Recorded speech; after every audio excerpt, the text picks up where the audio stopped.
or to do business in the residential parking zone would only face parking restrictions during this designated period. And by, for example, limiting parking restrictions to just one side of the residential street in the zone, we'd even be able to keep parking spaces open to such visitors during that time. As a result, the system that works for them, or the system would work for them, for local businesses, and for neighborhood residents. Now, residential parking permit zones could also be set up in areas that can establish that they face parking pressure from, for example, sports arenas or other facilities that attract large numbers of out-of-neighborhood drivers.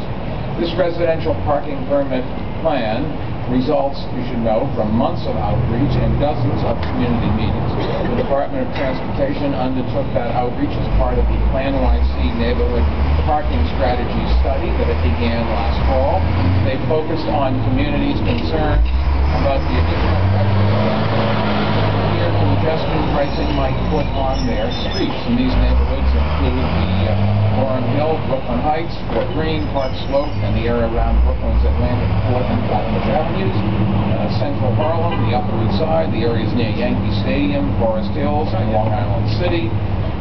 Now, a number of other cities have already done this, you should know, so we really have real hands-on experience, including Washington, D.C., Boston, Chicago, and San Francisco, and they've all had long-standing, successful residential parking permit programs, so we have some place to go and look and see how well it works. Residential parking zones, in tandem with congestion pricing, we think will help us achieve one of the key goals of Plan YC, creating a truly economically and environmentally sustainable transportation system for New York City's future. So will our reduction of the number of parking placards by 30,000 and our discussions with the City Council about increasing ferry service. Residential parking permits and congestion pricing will require legislative approval, but we're doing all we can administratively to ease parking pressures and congestion on city streets. Now, on that note, let me turn the floor over to our city's Transportation Commissioner, Jeanette Sutherland.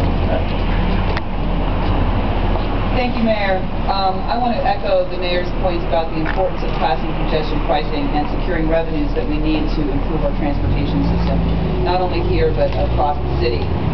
One important part of the congestion plan that is before the City Council and the state legislature is the residential parking program. And as you can see in this neighborhood and in areas around the city, particularly here in Warren Hill, parking is at a premium.